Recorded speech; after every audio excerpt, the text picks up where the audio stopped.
Good morning. Today I'm very proud of myself.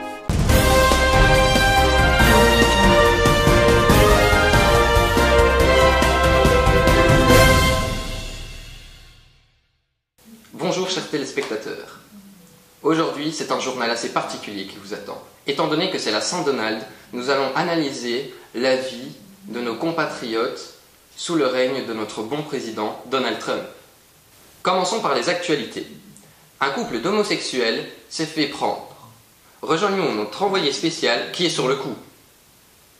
Alors oui, effectivement, je suis sur les lieux du crime, et c'est dans cette belle ville du Mississippi que fut cet après-midi appréhendé un couple de jeunes homosexuels délinquants.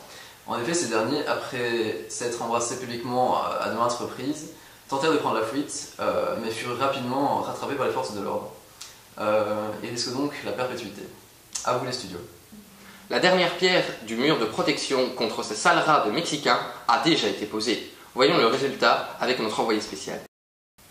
Bonjour, aujourd'hui nous allons interviewer le Mexicain ayant posé la dernière pierre du mur. Hola, señor. Le travail était-il long? Sí, ma he perdido beaucoup de hermanos y pas gagné az argent. Oh, ce sont des pertes acceptables, car grâce à la construction du mur, on aura enfin la paix. Merci Donald Trump. Grâce à la nouvelle loi sur le port des armes, nos concitoyens se sentent beaucoup plus en sécurité.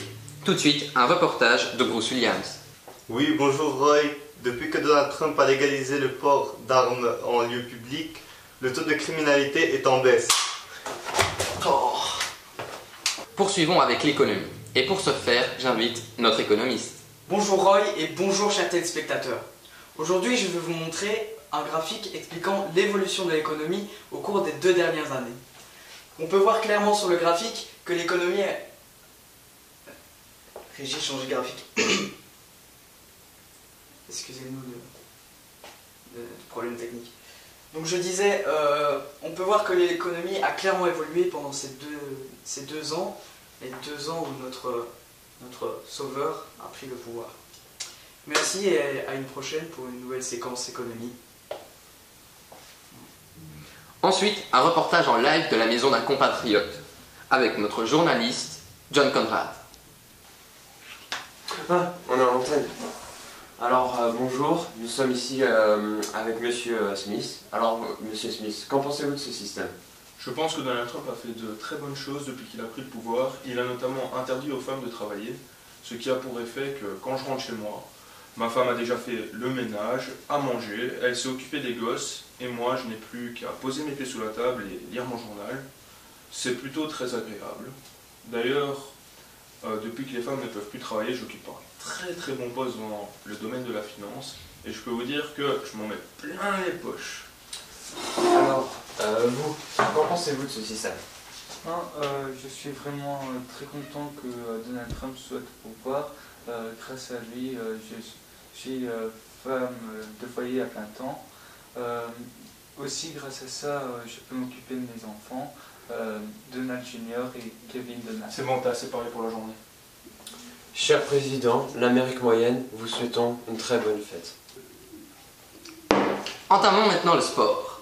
Depuis le début du règne de Donald Trump, les États-Unis ont gagné la Coupe du Monde de foot, la Coupe du Monde de rugby, ainsi que les JO. Malheureusement, nous n'avons pas gagné le championnat de basket, les Afro-Américains ayant été retenus dans leur pays à cause des lois contre l'immigration. Voici un reportage d'un athlète de haut niveau. Bonjour, je suis Michael Bryan et je suis accompagné d'un très grand joueur de football qui a notamment remporté la Coupe du Monde 2018. Vous le connaissez très certainement, il s'agit de Jake Long. Comment ça va, Jake? Ça va très bien. Et vous? Ça va bien, merci. Nous allons commencer directement le sujet qui nous intéresse. Quand commencez-vous vos entraînements? Vers 2 h du matin, après mes soirées. Vous faites des soirées, vous? Oui, ça a le but pour me déstresser. C'est donc ça en quoi cela consiste, vos activités extrasportives? Oui, exactement. Ok, très bien. Et nous pouvons savoir en quoi consistent vos entraînements? Depuis que notre cher président Donald Trump a légalisé la drogue, c'est devenu mon essentiel entraînement. Et vous pratiquez quelques exercices physiques? Oui, des pompes, mais c'est vraiment accessoire. Et vous avez une diète, un régime particulier? En même temps que mes activités physiques, c'est la drogue, mon régime. Ok, très bien. Et concernant vos activités physiques, pouvez-vous nous faire une petite démonstration? Oui, il n'y a pas de souci.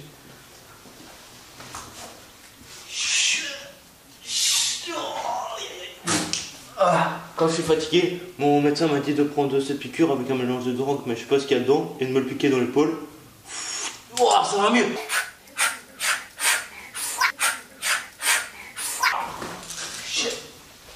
Très impressionnant. Merci. Un petit mot pour la fin, Jake? Oui. Vive Donald Trump. C'est ça, vive Donald Trump. À vous les studios. Le dernier point de ce journal sera consacré à la météo. Et pour ce, j'appelle Johnson l'Aiguiller. Bonjour à tous, ici Johnson l'Aiguiller et voici les prévisions météo de la semaine. Nous prévoyons des températures historiques de 45 degrés dans les états du Nevada, de l'Ohio et du Wisconsin. En bref, il fera chaud ici, ici, ici et là. C'est officiel, le dernier gratte-ciel de New York a enfin été submergé par les flots. Nous ne connaissons toujours pas la cause, étant donné que la cause du réchauffement climatique a été écartée par notre président. Une alerte tsunami menace les états de la côte ouest, dont la ville de Las Vegas et de Phoenix. Elles vont être évacuées dans 2 ou 3 jours. Un nuage radioactif menace également les états du sud depuis les essais nucléaires sur la ville de Mexico, tellement concluant que notre président a dit, je cite, « On va enfin pouvoir envahir ces putains de jaunes qui réchauffent la planète ». C'était Johnson l'Aiguiller pour les prévisions météo. À demain pour de nouvelles catastrophes. Merci bien, Johnson. C'est avec ces mots que je vous quitte en vous conseillant de souhaiter une bonne fête à tous les Donald que vous connaissez. Au revoir, chers compatriotes.